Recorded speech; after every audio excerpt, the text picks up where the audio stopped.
Assalamualaikum warahmatullahi wabarakatuh. Halo semuanya, kami dari kelompok 2 akan mempresentasikan materi pembelajaran cooperative learning yang beranggotakan saya sendiri Muhammad Fadilova, Pipin Kurnia, dan Arin Nafisah. Pertama, kami akan menjelaskan tentang definisi menurut para ahli. Yang pertama yaitu Slavin, yaitu di mana model ini menghasilkan siswa bekerja kelompok dan saling membantu dengan teman yang lainnya. Dan selanjutnya yaitu menurut Lee, sistem pembelajaran yang memberi kesempatan untuk bekerjasama dengan sesama siswa dalam tugas terstruktur. Unsur-unsur pembelajaran cooperative learning, di mana hal yang pertama yaitu ketergantungan positif. Apa sih ketergantungan positif? Jadi ketika teman berdiskusi dengan teman yang lainnya, maka akan terjadi ketergantungan positif, di mana akan bertukar informasi tentang materi tersebut. Dan yang kedua yaitu adalah tanggung jawab persorangan. Jadi di sini guru akan menilai tetap persorangan, tetapi nilai tersebut akan dirata-rata menjadi nilai kelompok. Jadi kita ketahui mana sih murid yang belum paham dan mana sih murid yang sudah paham. Ketika murid yang sudah paham akan menjelaskan kepada murid yang belum paham. Dan yang kemudian ada interaksi tatap muka. Nah, ini pasti karena akan ada diskusi tentang materi maupun soal-soal atau kasus yang disediakan oleh guru. Kemudian komunikasi antar anggota kelompok, di mana setiap anggota kelompok akan terjalin komunikasi dengan baik. Harapannya jadi tidak secara akademisi, tetapi secara sosial kita juga dengan baik. Dan yang terakhir yaitu evaluasi proses kelompok. Pengajar perlu menjadwalkan waktu khusus bagi kelompok untuk mengevaluasi agar bisa bekerja sama dengan efektif. Karakteristik cooperative learning. Yang pertama yaitu pembelajaran dalam bentuk tim. Adapun ketentuannya yaitu anggota heterogen, anggota harus belajar, kelompok harus kompak, serta yang terakhir yaitu adanya kesadaran untuk memberi serta menerima. Di dalam karakteristik yang kedua ini ada yaitu 5 fungsi. Yang pertama perencanaan, pengorganisasian, pelaksanaan, pengendalian, kesadaran kerjasama, dan fungsi yang pertama yaitu fungsi perencanaan. Adanya fungsi ini agar pembelajaran efektif dan efisien. Yang kedua ada fungsi pengorganisasian. Adanya pembagian tugas, tanggung jawab, dan komunikasi yang harmonis. Yang ketiga ada fungsi pelaksanaan. Fungsi ini mengacu pada pembelajaran untuk siswa lebih aktif, kreatif, inovatif, dan efektif. Dan yang keempat yaitu fungsi pengendalian, di mana fungsi ini menunjang keberhasilan proses belajar dan keberhasilan pencapaian tujuan pembelajaran. Dan yang terakhir yaitu kesadaran kerjasama. Ada cara untuk memelihara kesadaran kerjasama, yaitu pembagian tugas, deadline, dan rasa tanggung jawab. Yang ketiga yaitu kemauan untuk bekerja sama, di mana kemauan ini akan menentukan keberhasilan kelompok. Dan keempat yaitu keterampilan kerjasama, di mana siswa sanggup berinteraksi dan berkomunikasi sehingga setiap siswa dapat menyampaikan ide dan mengemukakan pendapat. Tujuan-tujuan dari model pembelajaran kooperatif ada 3. Yang pertama yaitu mengajarkan. Tujuan penting pembelajaran kooperatif adalah mengajarkan kepada siswa keterampilan bekerja sama dan juga kolaborasi. Keterampilan-keterampilan sosial penting sekali untuk dimiliki oleh siswa. Yang kedua yaitu untuk mencapai hasil belajar berupa prestasi akademik. Dalam belajar kooperatif dapat memperbaiki prestasi siswa atau tugas-tugas akademis lainnya, dan juga dapat meningkatkan nilai siswa pada belajar akademik. Pembelajaran kooperatif dapat memberikan keuntungan baik pada siswa kelompok bawah maupun kelompok atas dalam bekerja bersama dalam menyelesaikan tugas-tugas akademik. Dan yang terakhir yaitu menerima orang yang berbeda. Tujuan lain dari pembelajaran kooperatif yaitu penerimaan secara luas dari orang-orang yang berbeda berdasarkan ras, budaya, kemampuan, dan juga ketidakmampuannya. Pembelajaran kooperatif memberikan peluang bagi siswa dari berbagai latar belakang, kondisi untuk bekerja bersama-sama. Selanjutnya yaitu langkah-langkah dalam model pembelajaran kooperatif. Menurut Ibrahim, ada 6 langkah. Yang pertama, yaitu menyampaikan tujuan dan juga memotivasi siswa. Pembelajaran dapat dimulai dengan guru menyampaikan tujuan pelajaran dan juga memotivasi siswa untuk belajar. Langkah ini dilanjutkan oleh langkah yang kedua, yaitu menyajikan informasi. Penyajian informasi ini dapat dilakukan guru dengan memberikan bahan bacaan. Yang ketiga, yaitu mengorganisasikan siswa ke dalam kelompok. Siswa akan dikelompokkan ke dalam tim-tim belajar oleh guru. Tahap ini diikuti oleh tahap yang keempat, yaitu membimbing kelompok untuk bekerja dan juga belajar. Pada tahap ini, siswa dibimbing untuk bekerja sama dalam menyelesaikan tugas bersama mereka. Yang kelima, yaitu tahap evaluasi. Dalam tahap evaluasi ini meliputi presentasi hasil akhir kerja kelompok atau evaluasi tentang apa yang telah mereka pelajari. Yang keenam, yaitu memberikan penghargaan. Memberikan penghargaan terhadap usaha-usaha kelompok maupun individu agar siswa dapat termotivasi dalam mengikuti model-model pembelajaran kooperatif atau kerja kelompok. Selanjutnya yaitu tipe-tipe dalam model pembelajaran kooperatif. Ada banyak sekali tipe-tipe yang dapat kita gunakan dalam model pembelajaran kooperatif. Dapat dilihat di layar ya. Ada banyak sekali, ada 20-an. Yang pertama ada jigsaw, dan juga ada pitch tour and pitch tour, ada number hits together, ada group investigation, ada make a match atau mencari pasangan, ada 3-step interview, ada write around, dan banyak sekali yang lainnya. Dapat dilihat di layar ya tipe-tipenya. Selanjutnya yaitu kelebihan dan juga kekurangan dari model pembelajaran kooperatif. Yang pertama yaitu kelebihan model pembelajaran kooperatif. 1. Siswa lebih aktif dan juga mandiri. Melalui model pembelajaran kooperatif, siswa tidak terlalu bergantung pada guru, tetapi dapat menambah kepercayaan kemampuan pada diri sendiri, menemukan informasi dari berbagai sumber, dan juga belajar dari siswa yang lain. Yang kedua, siswa dapat mengembangkan kemampuan. Model pembelajaran kooperatif dapat mengembangkan kemampuan mengungkapkan ide atau gagasan dengan kata secara verbal dan membandingkannya dengan ide-ide orang lain.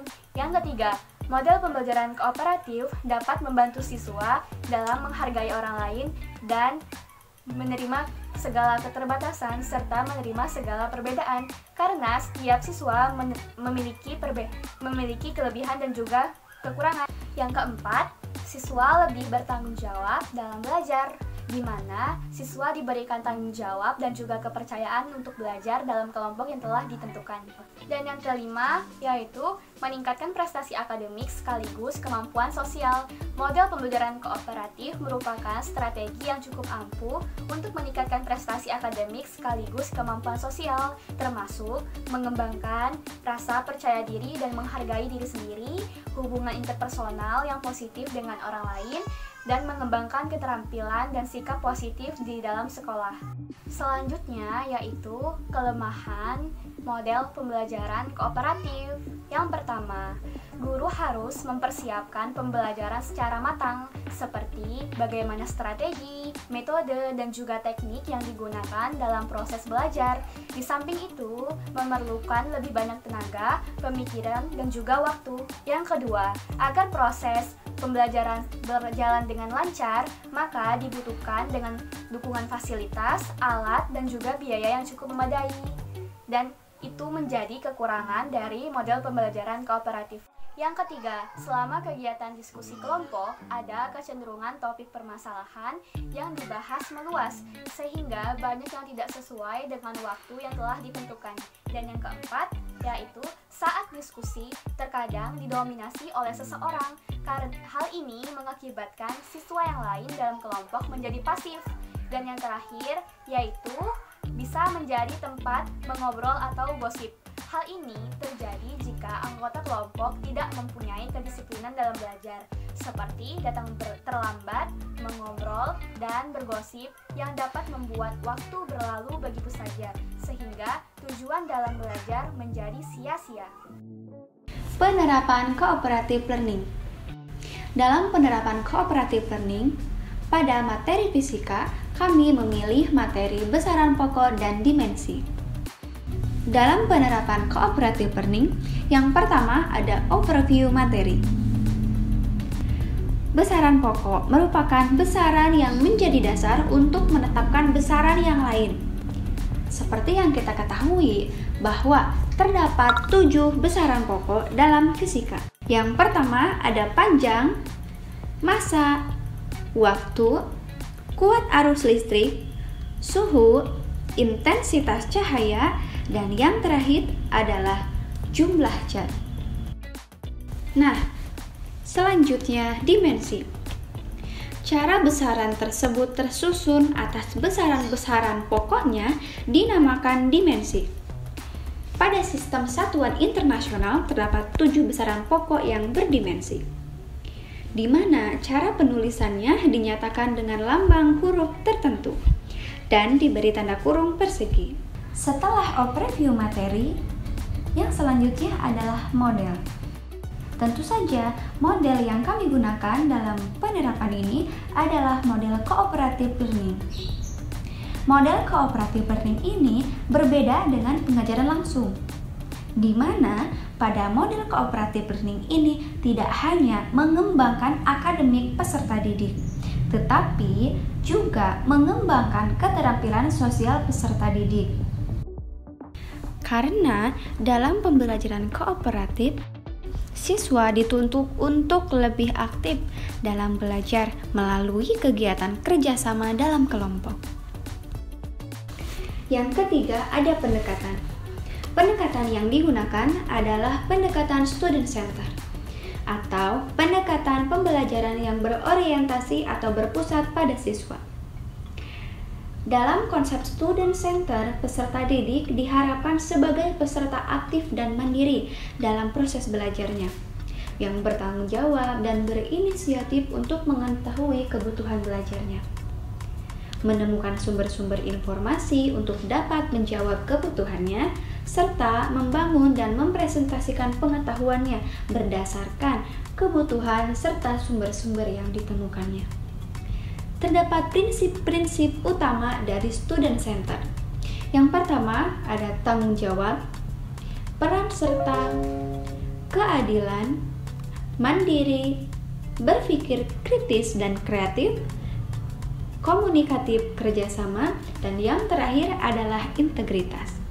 Tentu saja, semua itu sangatlah penting untuk dimiliki oleh peserta didik. Yang keempat ada strategi. Strategi yang digunakan adalah strategi group learning. Group learning adalah salah satu bentuk model pembelajaran kooperatif yang menekankan pada partisipasi dan aktivitas siswa untuk mencari sendiri materi atau informasi pelajaran yang akan dipelajari melalui bahan-bahan yang tersedia.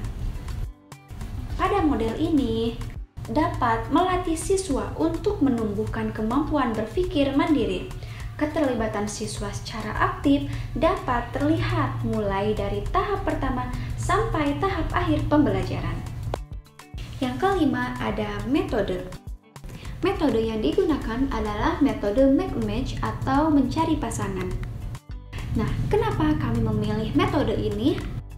Salah satu keunggulan teknik ini adalah siswa mencari pasangan sambil belajar mengenai suatu konsep atau topik dalam suasana yang menyenangkan.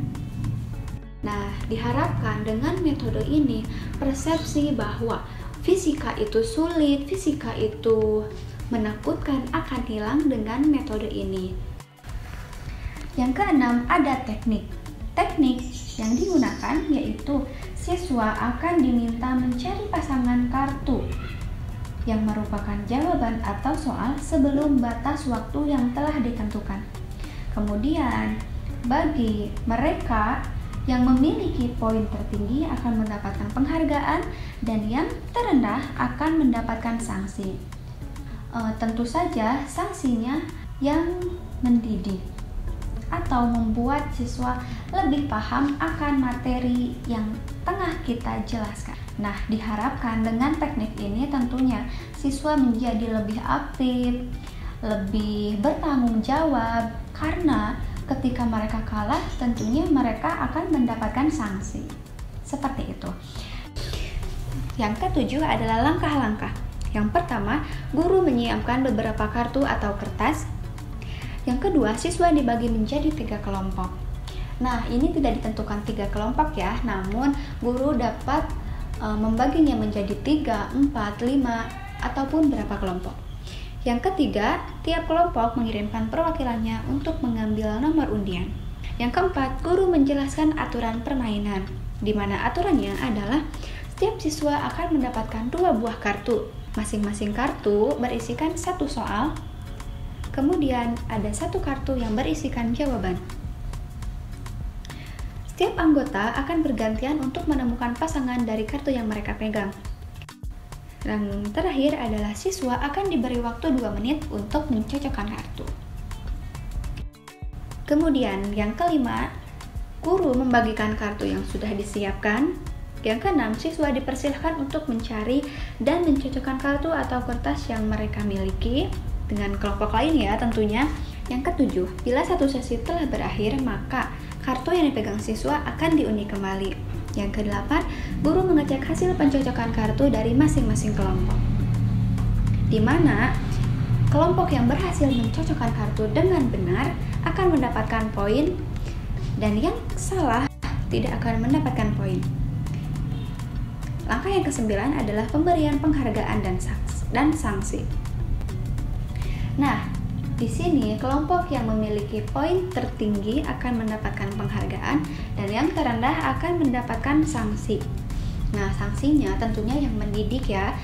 Kemudian sanksinya yang telah ditentukan oleh guru dengan siswanya. Ke-10 adalah guru membimbing seluruh siswa untuk menyimpulkan materi. Yang ke-8 ada assessment. Di akhir pembelajaran, guru akan memberikan pertanyaan ataupun metode lain untuk mengukur seberapa jauh pengetahuan yang mereka dapatkan dari permainan tersebut. Tentunya mengenai materi yang diberikan ya, yaitu materi besaran pokok dan dimensi. Ada beberapa cara yang dapat digunakan. Yang pertama, guru mempersilahkan siswanya untuk bertanya.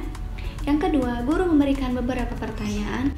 Yang ketiga, melalui ujian tengah semester dan ujian akhir semester. Tentunya ketika metode ini dapat digunakan untuk mengukur seberapa jauh mereka paham mengenai materi yang telah kita berikan.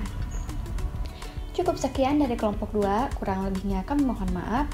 Untuk hal-hal yang ingin ditanyakan, bisa dibicarakan di WA Group. Terima kasih. Wassalamualaikum warahmatullahi wabarakatuh. Thanks for watching.